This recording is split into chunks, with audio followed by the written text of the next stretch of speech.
안녕하세요. 저는 30대에 결혼한 지 얼마 안 되는 새댁이고요. 남편과 저는 친구의 결혼식에서 우연히 만난 사이예요. 사실 제가 더 몸이 달았었죠. 그때 저와 사선 방향에 앉아있던 사람이었어요. 분위기가 참 특이했죠. 뭐랄까, 약간은 그늘진 것 같으면서도 알 수 없게 신비한 듯한 그런 인상의 남자였어요. 그 사람에게서 눈길을 뗄 수가 없더라니까요. 친구의 친구 몇 다리를 건너서 그 사람이 뭘 하는 사람이며 그 사람의 연락처까지 알 수 있었죠. 알고 보니 그 사람은 명문대를 나와서 현재 공무원 5급 공채 시험을 준비 중인 사람이더라고요. 정말 큰 용기를 내서 그 사람에게 전화를 걸었더니 저를 기억하고는 있더라고요. 하지만 처음 반응은 심드렁했답니다. 그렇게 한동안 반응이 없더니 제가 적극적으로 대쉬를 하니까 슬슬 제 쪽으로 넘어오기 시작했어요. 저는 대학교를 나오기는 했지만 지방에 있는 대학교를 나온 사람이었죠. 학벌로 따지자면 제가 많이 기우는 형편이었답니다. 서로 마음만 맞는다면 까짓 학벌이 뭐냐 하는 생각이었죠. 그 사람과 이 얘기 저 얘기 하다가 그 사람에 대해서 여러 가지를 알게 되었죠. 어머니가 일찍 돌아가셨다고 하더군요. 그 사람에게서 느낀 그늘이 어쩌면 어머니를 일찍 여인 탓이라는 생각이 들었답니다. 그리고 어머니의 정을 모르고 자랐다는 생각을 하니 가슴이 아팠어요. 아버지 손에 혼자 자랐다니 자라면서 느꼈을 외로움도 컸겠죠. 한 1년 정도 만나다가 드디어 결혼 이야기가 나오기 시작했죠.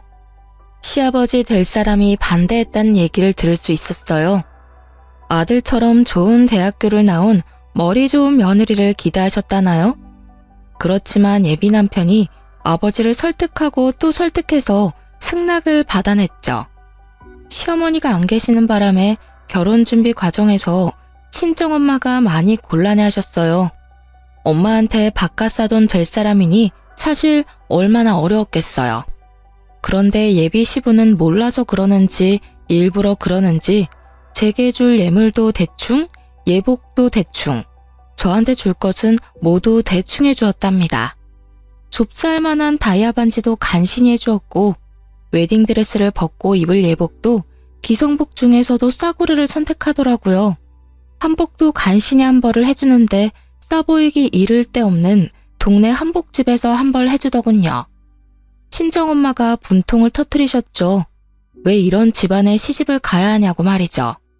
거기다가 사실 공채 시험이라는 것이 워낙 어려운 시험이다 보니 미래가 불확실한 상태잖아요. 그것도 친정엄마에게는 마음에 들지 않았을 거예요. 하지만 그때 저는 남편만 제 편이면 된다고 생각했어요. 평생 시부 모시며 살 것도 아니니까요. 그렇게 결혼을 하게 되었고 신혼집도 간신히 방 2칸인 변두리 아파트에서 시작했어요.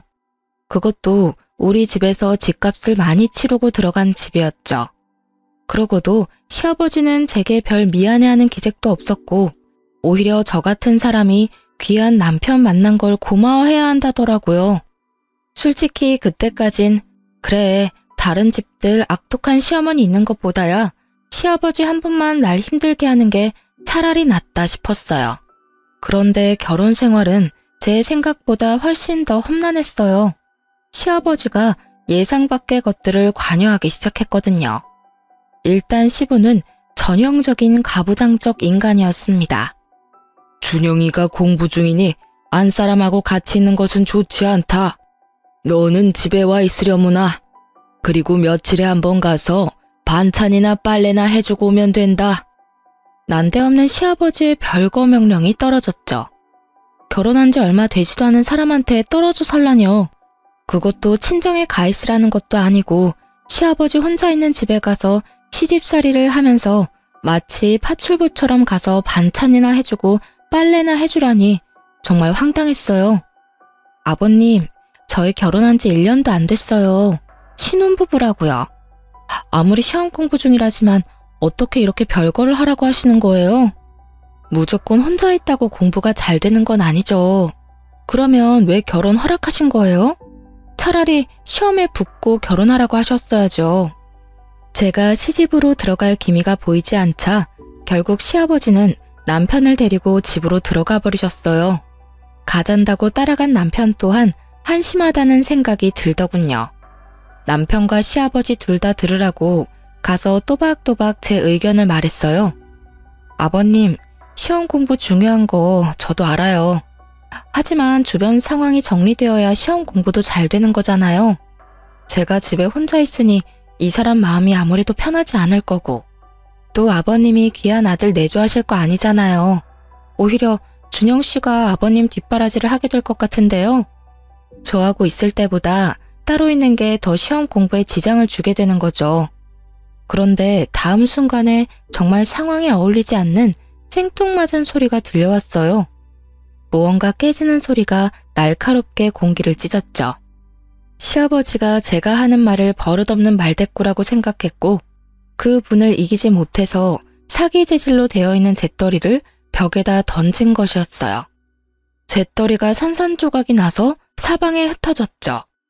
아버님, 저희가 기왕 결혼을 한 이상 아무리 부모님이라 해도 이러실 권리가 없으신 거예요. 그걸 왜 모르세요? 그리고 아버님, 사람을 향해서 던지지는 않으셨다고 해도 이건 엄연히 폭력이에요. 어떻게 맞이한 지 1년도 안 되는 며느리 앞에서 이런 충격적인 모습까지 보여주세요? 남편이 제 입을 막고 끌다시피 밖으로 데리고 나오더라고요. 내 말 틀린 거 하나도 없잖아. 그리고 준영 씨도 그래. 어떻게 새신랑이 오란다고 그렇게 홀딱 가버려? 집에 새 신부 혼자 놔두고 말이야. 귀를 막고 한번 물어봐. 세상 천지에 시아버지 집에 들어와 사는 며느리가 어딨어.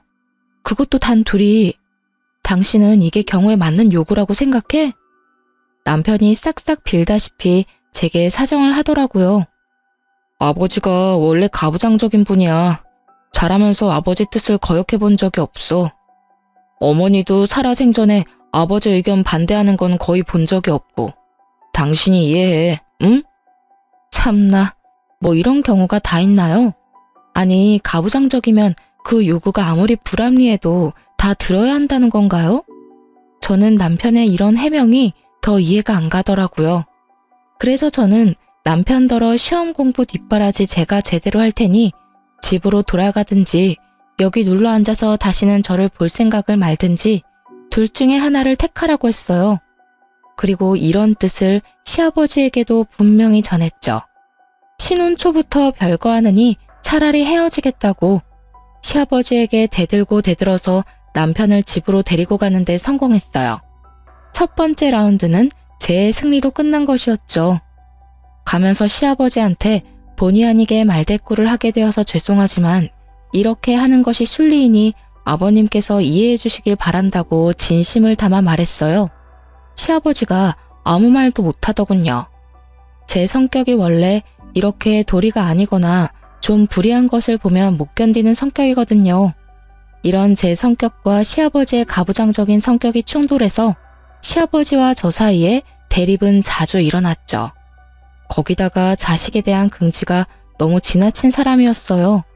저희 집에 자주 와서 둘러보고는 이건 이래라 저건 저래라 하는데 이건 뭐 시어머니보다 더하더라고요. 시아버지 시집살이가 더 맵다라는 말이 떠오를 수밖에 없었죠. 반찬이 이게 뭐냐? 네 남편이 무슨 소냐? 불밭이 따로 없구나. 이래가지고 체력이 필요한 시험 공부를 제대로 할 수나 있겠니? 우리 집 반찬까지 가지고 트집을 잡는 것이었죠. 사실 지금 상황에 제가 작은 회사에 다니면서 버는 돈으로만 두 식구가 살림을 하고 있는 중이었어요. 그다지 넉넉할 리가 없었죠. 돼지고기는 기름기도 많고 건강에 좋지 않다. 공부하느라고 앉아있는 애한테 먹일 만한 음식이 아니야. 고기를 먹이더라도 소고기를 먹여라. 하루에 한 끼는 소고기로 단백질 섭취를 시켜줘야 해. 소고기 좋은 거 누가 모르냐고요. 하지만 당신 아들이 아직 수험생인데 무슨 돈으로 하루에 한 번을 꼭 소고기를 먹일 수가 있겠어요? 솔직히 가장이 수험생인 것도 감당하기 힘든데 저 나름대로 식재료를 신경 써서 식사 준비를 했단 말이죠. 수중에 있는 돈을 고려해서 건강한 식재료 찾는 게 어디 쉬운 일인가요? 그런 일에까지 참견하는 시아버지가 참 경우 없다 싶더군요. 이렇게 시아버지와 제가 사사건건 대립하던 중 드디어 남편이 시험에 합격했어요. 정말 눈물이 날 만큼 기뻤답니다. 시아버지도 뛸 듯이 기뻐했죠. 시아버지가 그렇게 기뻐하는 모습을 보니 같이 좋은 게 아니라 수험생 시절에도 그렇게 아들 하나 가지고 유세를 떨더니 이제는 더 심해지겠구나 싶은 생각이 자꾸 들어서 마냥 좋아할 수만은 없겠더라고요. 어쨌든 남편이 연수를 마치고 발령을 받아 꽤 많은 연봉을 받게 되었죠.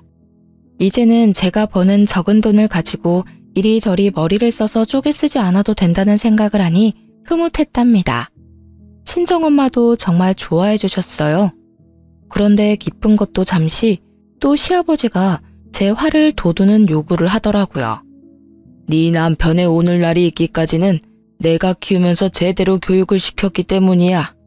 그러니 네 남편이 버는 돈은 모두 나한테 보내라. 내가 알아서 적금도 부어주고 내 생활비도 쓰고 할 테니 말이다. 네 남편이 번 돈은 내가 관리하겠다는 말이다.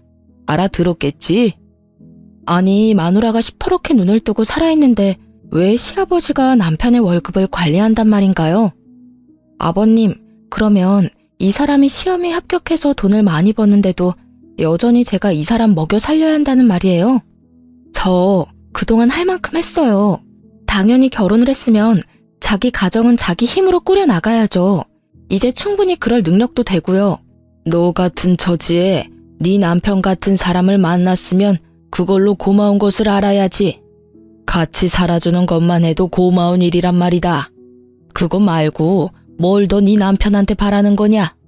평생을 키운 나하고 이제 겨우 2년 남짓 뒷바라지한 너하고 설마 비교를 하겠다는 것은 아니겠지? 정말 할 말을 잃겠더라고요.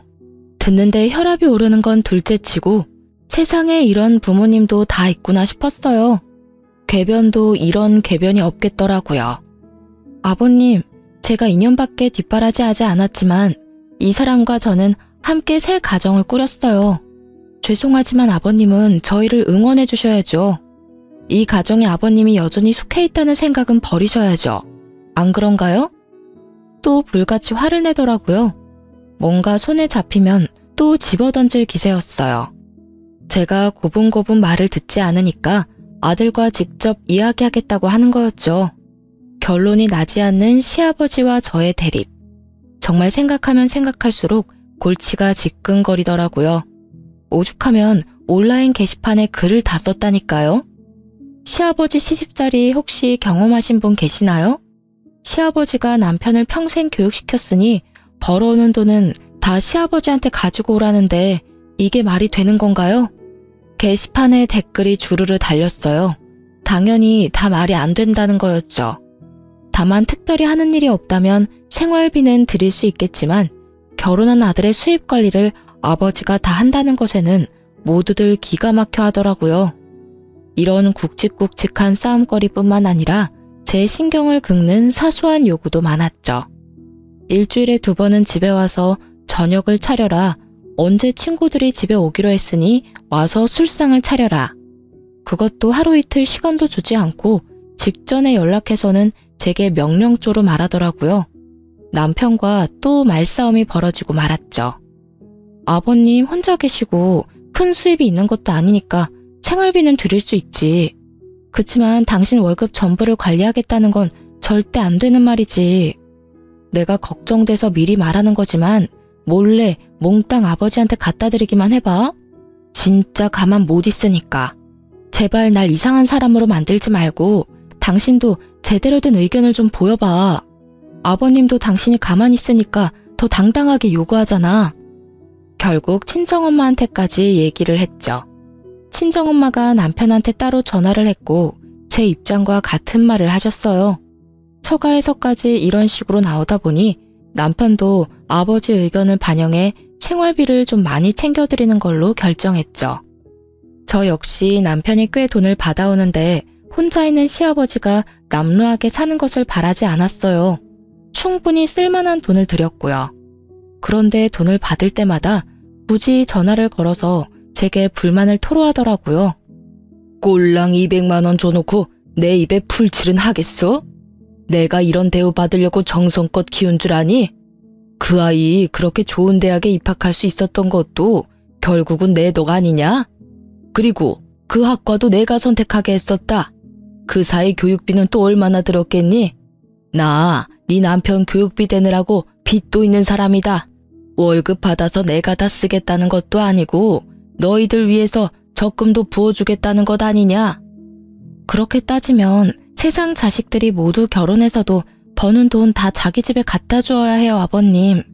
자식 키우면서 교육비 안 드리는 부모도 있어요?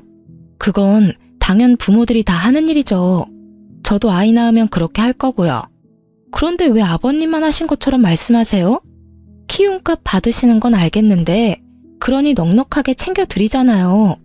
볼 때마다 시아버지 얼굴에 불만이 다닥다닥 붙어 있었어요. 그래도 생활비 많이 주니 넘어간 줄 알았는데 제 착각이었던 거죠. 내 친구들을 보니까 요즘 내 나이대에 많이 타는 튼튼한 차를 굴리고 있더구나. 나는 지금까지 차도 없이 지내왔다.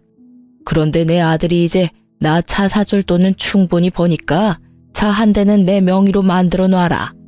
이것까지 설마 안 된다는 말은 안 하겠지? 사실 우리 집에도 차가 있기는 했어요. 제가 결혼 전부터 타는 차였어요. 그걸 좀 바꿔야겠다는 생각을 하고 있던 중이었답니다. 이미 하던 일에서 퇴임을 하시고 왔다 갔다 하는 범위가 정해져 있는 시아버지한테 그런 좋은 차가 왜 필요한지 모르겠더군요. 사실 우리 차를 바꿔서 저는 이제 그만 타고 남편이 끌고 다니게 하려고 했었거든요. 시아버지한테 이런 뜻을 전했죠. 그랬더니 뭐라는 줄 아세요? 생활비도 많이 안 주는데 자기 차는 꼭 새 걸로 사달라며 우리가 사려고 했던 새 차에 대한 할부값은 꼭 제 월급에서만 해결하라고 강조하더라고요. 남편에게 혹시나 시아버지 차 사는 일에 단 한 푼이라도 더 갖다가는 이번에는 정말 이혼이라고 으름장을 놓고 말았네요. 그런데 이 파파보이가 결국 아버지 고집을 꺾지 못하고 기어코 할부로 차를 샀던 모양이에요. 그것도 저한테 숨기고 있다가 남편의 카드 명세서를 보고 알게 되었답니다. 제가 이미 예고한 대로 짐을 싸서 친정으로 가버렸어요. 남편이 예상보다 늦게 친정으로 찾아왔더라고요. 거의 보름이나 지난 다음에 저를 데리러 왔죠. 부모님은 그런 남편을 보고 혀를 끌끌 차며 말하셨죠. 직업이 좋을지 모르나 이리 보나 저리 보나 참 마음에 안 드는 사위라고 말이죠. 결국 시부차는 저질러 놨으니 저희 차를 미루기로 했네요. 남편이 자신은 굳이 차가 필요하지 않다고 알아서 뒤로 빠졌어요. 시아버지와 저의 싸움을 좀 줄여보자는 생각에서였겠죠. 그래서 제가 타던 차는 같이 타기로 마무리됐고 좀 더 바쁜 일이 있는 사람이 차를 먼저 쓰기로 한 거였어요. 그런데 시아버지의 요구는 그것으로 끝나지 않았어요. 집안의 도배를 모두 새로 해야겠으니 그 비용을 대고 와서 일하는 사람들 감독을 하라고 하기도 했고요. 언제는 또 친척 중 누구 결혼식에 가는데 그때 입을 명품 로고가 붙은 양복을 꼭 마련해내라고 하기도 했어요. 이건 무슨 명품 핸드백 사달라는 시어머니하고 다를 바가 없더군요. 견디다 못한 제가 몇 번 더 친정으로 가버리기도 했고요. 그럴 때마다 남편이 와서 빌어서 간신히 저를 데리고 가곤 했죠. 아무튼 그렇게 시아버지는 제 생활 최대의 스트레스였답니다. 결혼 전에는 시어머니가 안 계시다기에 시집살이에 대한 스트레스는 없을 것이라고 생각했었어요. 며느리 사랑은 시아버지라고 하잖아요. 우리 집에서 그런 말은 절대 해당 사항이 없었죠. 그러던 어느 날 제 퇴근길이었답니다. 그날은 거래처에 여기저기 다닐 일이 있어서 제가 차를 가지고 나온 날이었어요. 집으로 돌아가는데 옆에 아주 익숙한 차가 한 대 서 있더라고요. 바로 시아버지 차였어요. 제 스트레스의 주범인 시아버지였지만 길거리에서 우연히 보니 어쨌든 가족이라고 반갑기는 하더라고요. 그래서 차창을 내리고 아는 척을 하려고 하는 순간 조수석에 타고 있는 사람을 보게 되었답니다. 제 또래 정도밖에 안 되는 젊은 여자였어요. 시아버지가 운전을 하면서도 하도 다정하게 얘기 중이었기에 저는 도로 차창을 올리고 말았죠. 하지만 궁금하기는 하더라고요. 시아버지는 그 여자와 뭔가 긴히 이야기를 하는 것 같았고 그래서 슬쩍 따라가기가 쉬웠어요. 차가 시내를 관통해서 미사리 쪽으로 가더니 한 분위기 있어 보이는 카페로 들어가더군요. 저도 최대한 먼 곳에 차를 대고는 몰래 따라 들어가 보았어요. 들킬까봐 테이블에 앉지는 못하고 문 밖에서 두 사람을 지켜보았죠. 이야기가 정말 긴한 이야기인지 제가 여러 번 빼꼼히 카페 문을 열고 들여다보는데도 얘기하는 것에 여념이 없더라고요. 얼굴이 꽤 예쁜 편인 여자였어요. 지적인 분위기가 철철 흐르는 여자여서 둘이 어떤 관계일까 너무 궁금하더라고요. 아버님 말야, 혹시 너무 외로우신 건 아닐까? 나 오늘 길거리에서 아버님 차에 젊은 여자가 같이 탄 거 봤어. 미사리까지 가시던데. 얘기도 아주 긴한 얘기인 것 같았고 내가 보기엔 보통 사이가 아닌 것 같았다니까. 남편이 픽 웃더군요. 그러더니 갑자기 그 여자가 어떻게 생겼는지 대략 이야기를 해보라는 것이었죠. 제가 얘기를 하고 나니 남편이 갑자기 더 크게 웃더라고요. 아, 누군지 내가 알 것 같다. 걔는 아버지 사촌 형제 딸이야. 나랑은 그러니까 육촌간이 되는 여동생이지. 미국에 있다가 최근에 귀국했어. 바로 구해구만 뭐. 그런데 요즘 세상에 당숙하고 당질이 뭐 그렇게 가까운 사이야? 그렇게 기니 나눌 말이 뭐가 있어. 아무튼 여자의 정체가 제가 생각하던 그런 것은 아닌 모양이었어요. 그런데 그 여자는 그 이후에도 시아버지 옆에서 자주 눈에 띄게 보이더라고요. 심지어 시집에서 그 여자를 본 적도 있었죠. 요즘 세상에 당숙과 당질이 뭘 그렇게 자주 만날 일이 있냐고 남편에게 다시 물었어요. 아, 그건 걔가 한국에 들어와서 사업 하나를 구상하고 있나 봐. 커피 전문점을 하나 열고 싶어 한대. 그런데 아버지는 이미 돌아가셨고 사실 의논할 사람이 우리 아버지밖에 없나 봐.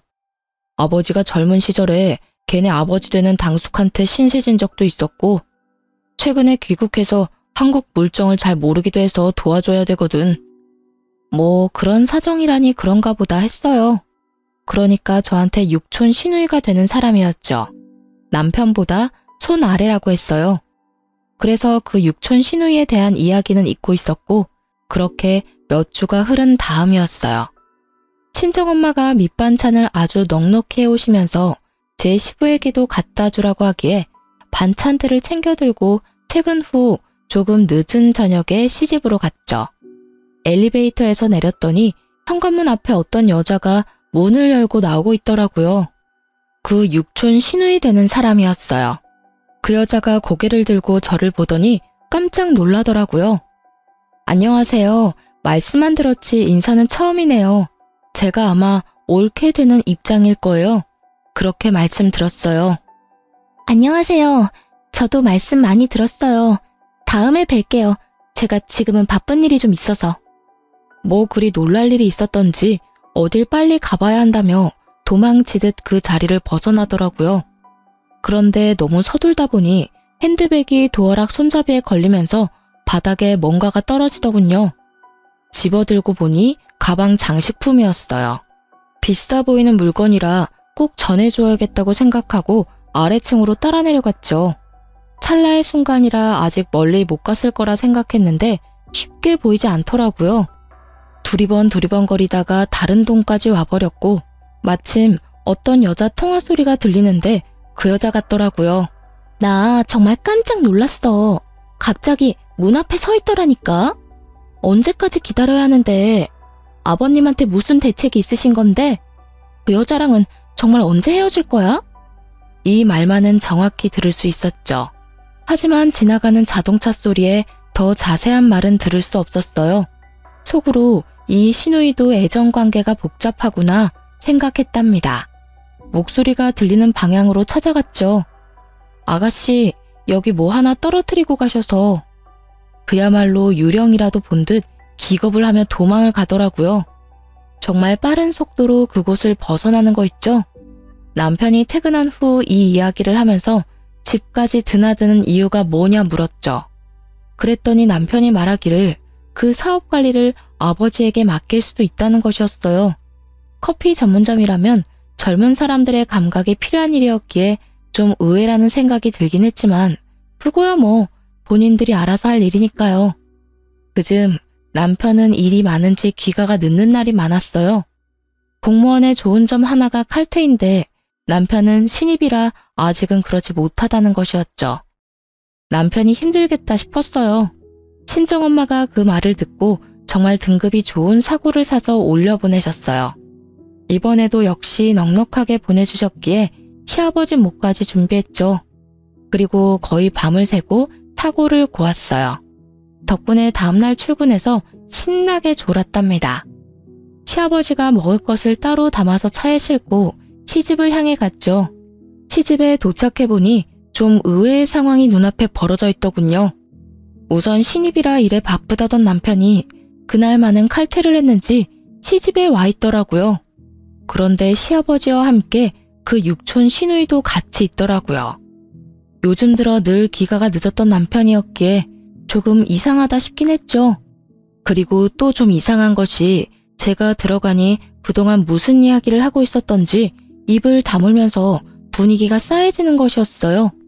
할 얘기를 해봤자 시누이가 벌인다는 사업 이야기밖에 없었을 텐데 그 이야기가 저 있는 곳에서는 못할 이야기인가 싶더라고요.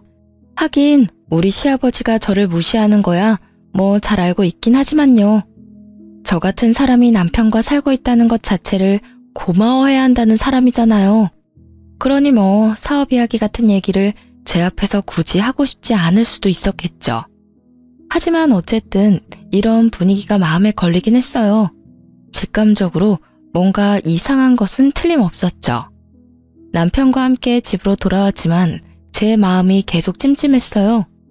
남편이 샤워를 하고 피곤하다며 먼저 잠에 떨어지고 나서 침대 옆 협탁 위에 있는 남편 핸드폰이 눈에 띄었죠. 패턴이 걸려있더군요. 하지만 남편은 제가 아는 한 일과 아버지밖에 모르는 단순한 사람이었죠. 슬쩍 멀리서 보았던 패턴을 비슷하게 따라해보니 금방 풀리더라고요. 시아버지와 주고받은 문자가 우선 보이더군요. 어떤 방법으로 일을 처리하시려고 그러시는데요. 어떻게든 이 애비가 알아서 할 테니 기다려라. 이런 내용밖에 별다른 내용은 없었어요. 하지만 처리한다는 그 일이 어떤 일인지 궁금하긴 하더라고요. 그리고 패턴이 열린 김에 남편의 핸드폰을 구석구석 살펴보았죠. 그러다가 앨범에서 그 시누이와 남편이 찍은 사진을 발견하게 되었어요. 좀 상식적이지는 않더라고요. 요즘 세상 사촌간에도 특별한 경우가 아니면 그다지 교류가 없는 판국에 육촌남매가 같이 사진 찍을 일이 뭐가 있나 싶더라니까요. 셀카는 아니고 누가 찍어준 듯 한 방향을 바라보고 같이 웃고 있는 사진이었어요. 그런데 그 순간 갑자기 제 머리를 치고 지나가는 기억 하나가 있었죠. 그때 그 시누이의 통화 내용 말이에요. 특히 그 갑자기 문 앞에 서 있더라니까 라는 대목에서 갑자기 문 앞에 서 있던 사람은 저밖에 없었거든요. 그렇다면 절 보고 그렇게 놀랐다는 말인데 저는 그 집 며느리 되는 사람이잖아요. 전혀 놀랄 이유가 없는데 뭔가 제게 숨기는 게 있다는 거 아니겠어요? 곰곰이 생각하던 중 한 가지 계획을 세우고 시집을 방문했어요. 하지만 세 사람이 같이 있는 경우가 드물더라고요. 남편도 제 시간에 퇴근하기 시작했죠. 제 계획을 실행하는데 한 달이 넘게 걸렸어요. 저는 일부러라도 시집을 자주 방문했어요. 결국은 기회가 오더라고요. 예고 없이 찾아가 보니 마침 세 사람이 또 같이 있는 날이었어요. 이번에도 그 묘한 싸한 분위기를 느낄 수 있었고요. 저는 일부러 이것저것 싸간 음식을 늘어놓으며 분위기를 유쾌하게 하려고 했죠. 그런데 그 분위기가 여간해서 자연스러워지지 않더군요. 제가 가지고 간 음식을 다 먹은 두 남자가 담배를 피우겠다고 베란다로 나갔죠. 아가씨, 한식집 차리신다면서요? 한식집은 일할 사람도 많이 필요하고 아무래도 아버님같이 연세 좀 있으신 분이 관리해 주셔야 할 거예요. 그나저나 여러 가지로 바쁘시겠어요. 남편이 분명 커피 전문점이라고 말했지만 일부러 넘겨짚어 물어본 것인데 역시나 걸려들었어요. 그러게 말이에요. 제가 최근에 주로 미국에 있었기 때문에 그 사이 한국 물정을 많이 잊어버렸어요. 그래도 한국 땅이니 한국 먹거리가 제일 잘 팔릴 것 같아서 그걸로 삽 아이템을 정했어요. 이제 그 세 사람 사이에 제가 모르는 모종의 일이 있다는 것은 제 막연한 짐작이 아니라 분명한 것이었죠. 집에 들어와서 곰곰이 생각에 잠겼어요. 그리고 다음날 신우의 어떤 말도 또 머릿속에 떠올랐죠. 바로 핸드백 장식을 주러 나갔을 때 한 말. 그 여자랑은 언제 헤어질 건데? 라고 전화에 대고 하는 말이었죠. 여기서 그 여자라 함은 바로 저를 칭하는 말이라는 생각은 지나친 것일까요? 저는 고개를 여러 번 저었답니다. 설마 아닐 거야, 아닐 거야 했죠.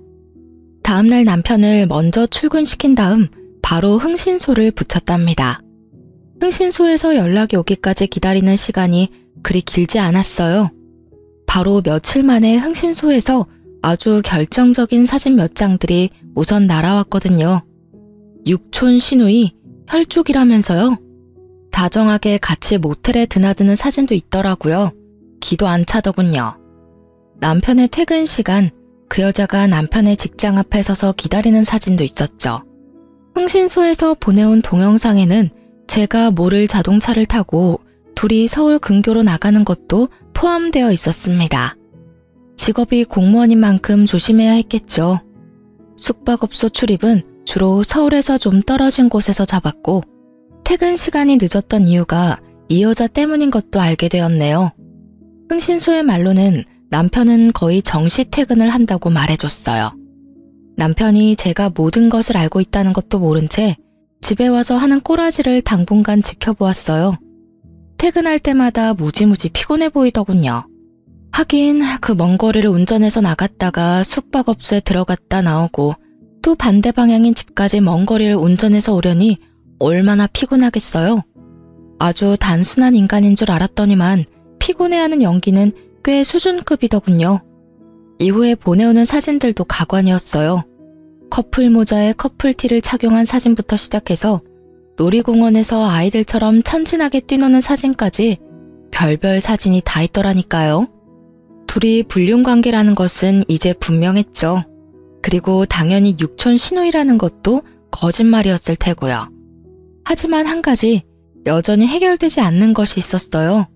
바로 시아버지가 이 일에 어떻게 관련되어 있는지를 모르겠더라고요. 하지만 한 가지만 분명하잖아요. 적어도 시아버지가 둘의 관계를 미리 알고 있었거나 알고 난 후에 묵인했다는 것이었죠. 모든 증거를 확보하고 남편에게 직접 물었습니다. 사진들과 동영상이 담긴 USB를 남편 앞에 던졌어요. 그걸 본 남편의 얼굴이 마치 죽은 사람처럼 핏기가 없어지더군요. 남편을 추궁했어요. 우선 얼마나 된 사이인지를 물었죠. 한동안 입을 다물고 있던 남편이 전부 포기한 듯 털어놓기 시작하더군요. 그 여잔 내가 대학교 때부터 좋아한 내 첫사랑이야. 잠시 사정이 있어서 헤어져 있다가 최근에 다시 만난 사이야. 정말 기가 막히더군요. 길거리에서 만나서 잠깐 즐긴 것이라고 하면 차라리 이것보단 나을 것 같았어요. 그런데 10년이 넘도록 간직해온 첫사랑이라뇨. 그렇게 첫사랑을 못 잊으면서 왜 저하고 결혼했냐고 따졌죠. 그랬더니 망설이면서 한다는 말이 더 가관이었어요. 제가 먼저 접근해왔지만 사실 저에 대해서 큰 관심은 없었다고 하더라고요. 그런데 친구들을 통해서 아름아름 알아보니 우리 친정이 잘 산다는 걸 듣게 되고 아버지와 의논해서 결혼을 결정했다고 말이에요. 친정이 잘 사니 수험 생활이 끝날 때까지 편하게 지낼 수 있을 것이라고 생각했다면서요. 그러니까 이 미친 부자가 수험 생활 동안 돈 꺼낼 수 있는 ATM이라고 저를 생각한 거예요. 결혼을 어떻게 수험 생활할 동안 생활비 대주는 용도로 생각했어? 그 좋은 학교에서는 그렇게 가르치나 봐? 첫사랑? 그래, 누구한테나 첫사랑은 있지. 그렇게 첫사랑이 소중했다면 어떤 이유로든 다른 여자와 사귀거나 결혼했으면 안 되는 일 아니었을까? 당신의 첫사랑이라는 그 여자도 당신이 시험에 붙을 때까지 생활비 대줄 용도로 다른 여자와 사는 걸 알고 있는 거고, 사랑하는 사람이면 서로 힘들어도 같이 살면 되지. 그깟 돈 때문에 좋아하지도 않는 여자를 옆에 두고 산다고? 웃기지 마. 수험생활 뒷바라지하는 게 힘들어서 그 여자는 널 찬 거야. 딱 보면 나오잖아. 그게 네가 말한 진정한 사랑이야? 당신은 그 잘난 머리로 공부만 하지 말고 사람 보는 눈을 높여봐. 하긴 내가 그런 말 할 처지는 안 되네. 당신이 뭐가 잘났다고 돈 써가며 내조했을까? 남편이 말없이 듣고 있더군요. 그 여자가 먼저 남편을 차서 헤어지게 되었다더군요. 그래서 헤어져 있는 기간 동안에 그 여자가 다른 남자하고 약혼을 했다가 파혼을 했다는 것도 듣게 되었죠. 그게 모두 미국에서 이루어진 일이라고 했고, 귀국해서는 남편을 찾았는데 남편은 그때 시험 공부 중이었고요. 그때 마침 제가 적극적으로 남편에게 대시를 했었던 바람에 결혼까지 한 거였죠. 웃긴 건 시아버지가 그 여자를 무척 마음에 들어한다고 말하더라고요. 남편과 같은 명문대 출신이라 머리가 좋다는 이유에서요. 시부가 얼마나 가부장적이냐면 자식을 낳으면 머리는 엄마 쪽을 담는 거라며 무조건 좋은 대학을 나온 사람과 결혼해야 한다는 이념을 가진 사람이었어요. 아무리 그래도 그렇지 이미 결혼식까지 치른 자식이 다른 여자를 만난다는데 뜯어 말렸어도 모자랄 판에 오히려 반가워했다네요. 정말 비뚤어진 아버지와 비뚤어진 아들의 합작품이 아닐 수 없었어요. 다음 날 남편놈과 함께 시부에게 찾아갔죠. 도살장에 끌려가는 소가치고는 남편놈과 함께 도착했더니 시부도 뭔가 잘못되었다는 걸 알아차린 거죠. 이 사람 이제 다 자랐고 결혼까지 한 사람이에요. 자기 가정을 꾸려나가는 데 있어서 아버님이 초등학생 학교 보낸 것처럼 참견하신 일에 대해서는 더 말씀드리지도 않겠어요. 그런데 그렇게 좋은 대학에 보내 잘 교육시켰다는 분이 아들의 불륜관계를 부추기다뇨? 그리고 이미 결혼한 죄 없는 며느리를 내쫓을 생각을 하셨다고요? 아버님의 아들에 대한 평생 교육이 어땠는지를 정말 잘 알겠네요. 바로 아버님의 그런 삐뚤어진 사랑이 삐뚤어진 아들을 만들어낸 거예요. 결혼은 조건이 아니라 사랑으로 하는 거지. 돈이 필요해서 잠깐 같이 사는 계약관계가 아니라고요. 뭐 위자료 치르고 아들 이혼하면 그만이라 생각할 건가요? 아버님이 돈 뜯어내는 ATM 정도로만 생각했으니 저도 순순히 물러날 생각 없네요. 뜯어간 만큼 도로 채워 넣으셔야죠. 아시죠? 저는 남편 수험 생활을 마칠 때까지 가정에 헌신했고 남편은 뒷바라지해준 조광지처 배신하고 더러운 불륜이란 걸 저지른 불륜남일 뿐인 거. 물론 아버지로서 아들 불륜 눈 감아준 것도 법적으로 크게 작용할 거예요. 다들 그만한 대가는 치르셔야죠. 뭐라? 시끄럽다. 네가 끝까지 못 배운 티를 내는구나. 나를 감히 훈계해? 귀한 우리 아들을 너같이 못 배운 것한테 주려고 평생 그렇게 정성을 들였는 줄 아느냐? 거기다가 계집애가 남자에게 정신이 팔려 부끄러운 것도 모르고 먼저 뒷공문이 쫓아다니던 네가 내 마음에 들었을 줄 아느냐? 거기다가 생각한 만큼 돈도 안 쓰는 구두쇠 집안이더구나. 잘 산다기에 수험 생활할 동안 퍼줄 줄 알았지. 거기다가 고분고분하지도 않고 하나부터 끝까지 너는 내 며느리가 아니었어. 못 배웠다고 계속 무시하시는데 그쪽이야말로 하나는 알고 둘은 모르나 보죠? 세상 사람들은 뭐라 생각하겠어요? 법적으로 사기 결혼에 해당하는 행위를 오로지 돈 때문에 밀어붙였으면 그건 부모가 자식 이용했다고밖에 생각 못하죠. 그리고 귀한 아드님 공무원 만들 생각은 하고 한순간에 인생 망할 줄은 상상도 못했나 보죠? 이 사람 직장? 공직이죠. 그래서 더 알려야 한다고 생각해요. 이 사람은 공직을 수행해서는 안 되는 사람이죠. 제가 책임지고 끌어내려 줄게요. 사기 결혼과 불륜을 행한 공직자. 사람들이 얼마나 분노하겠어요? 조금 전까지 당당하던 시아버지가 싹싹 빌기 시작하더군요. 자신이 잠깐 정신이 나갔었다는 둥, 여러 가지로 저를 힘들게 했겠다는 둥. 이제 와서 일을 손바닥 뒤집듯이 없는 일로 만들려고 하는 것이었죠. 두 부자가 싹싹 빌다시피 하지만 저는 봐줄 생각이 없어요. 증거를 다 갖추어 투서를 했죠. 증거는 모두 갖추어져 있으므로 전 남편은 파면 내지 중징계가 불가피해 보였죠. 그리고 저번 온라인 게시판에 올렸던 글에 제 근황을 달았고 저를 걱정해주던 사람들이 전부 함께 그 부자를 손가락질하기 시작했죠. 저는 위자료를 듬뿍 받아내고 이혼했어요. 결혼 기간이 짧아 재산 분할 같은 건 할 게 없었지만 제가 가정에 충실히 기여한 점을 내세워 위자료를 최대한 받고 끝냈죠. 하지만 그 돈으로 제가 겪은 상처들의 큰 위로가 되진 않더라고요. 물론 상간녀에게도 소송으로 승소의 위자료를 받긴 받았는데 끝까지 진심이 담긴 사과를 듣진 못했거든요. 제 이야기를 들은 여러분이 조금 답답하셨을지도 모르겠네요. 남편을 너무 좋아했던 게 죄였나 싶기도 하고 큰 상처를 남기고 간 결혼이라 스스로 자책도 많이 했는데요. 하지만 사기친 놈이 잘못한 거지 사기 당한 사람이 잘못한 건 아니잖아요. 그리고 세상에 이런저런 부모 많다지만 이런 식으로 팔자 한번 펴보려고 자식 장사하는 부모를 처음 겪어봐서인지 솔직히 이제 결혼이란 게 너무 두렵네요. 제대로 된 집안에 시집 가려는 게 그렇게 큰 욕심인가 싶네요. 지금까지 제 결혼 생활에 대해 말씀드렸어요. 짧게나마 많은 위로와 응원 부탁드립니다. 감사합니다.